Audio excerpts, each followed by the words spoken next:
Welcome to Anime GT, the channel that brings you everything anime, manga, and webtoon related content. This video will be bringing you an explanation on Arlo's ability from Unordinary. I will try my best to give you a good explanation on his ability, or maybe even give you a better understanding of it. If you want more content like this, be sure to hit that subscribe button and leave a like for future content on my YouTube channel. You know how the old saying goes, the best defense is a good offense. The very words of this quote down to the last letter remind me of Arlo's ability. If by any chance you haven't guessed yet as to what his ability may be from the name Barrier, let me clue you in. The Barrier ability that Arlo possesses does what you might guess.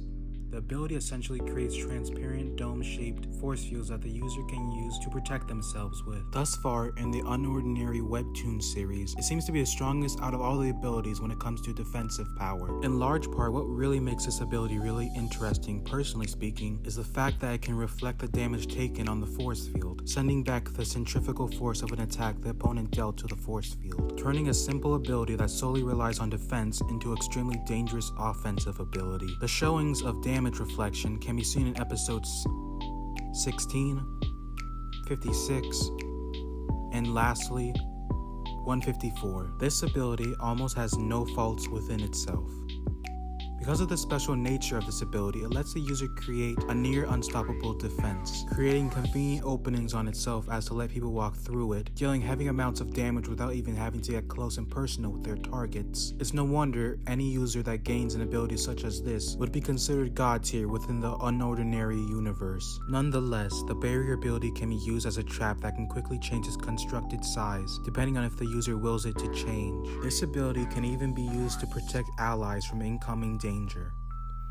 I like to imagine this part of the Barrier acting as a sort of boa constrictor snake. Once it captures you, it encloses the gap between you and itself, till there is no more room for you to move, and it crushes you. Shown to us in episodes 16, 56, and 154. If you're wondering what exactly classifies an ability to be high tier, generally users in this category belong here because they have an ability level between 6.0 and 10.0. Users in this category have spent time to master their given ability to its fullest potential. Logically, there is a known power divide between a high tier compared to the other tiers, to which according to Uru-chan, only a high tier can take out another high tier. I'd go more in depth about this, but that's for another video. Now with that out of the way, Barrier can clearly be seen as a high tier ability. It is only natural that the Barrier must have a passive ability to go along with it, which takes on the form of having more buffed out defense for the user to have, and allowing them to block attacks without having to activate their ability. Being such a defensive based ability could lead you to think that the force fields may in fact be unbreakable. Well, truth be told, it's far from being unbreakable.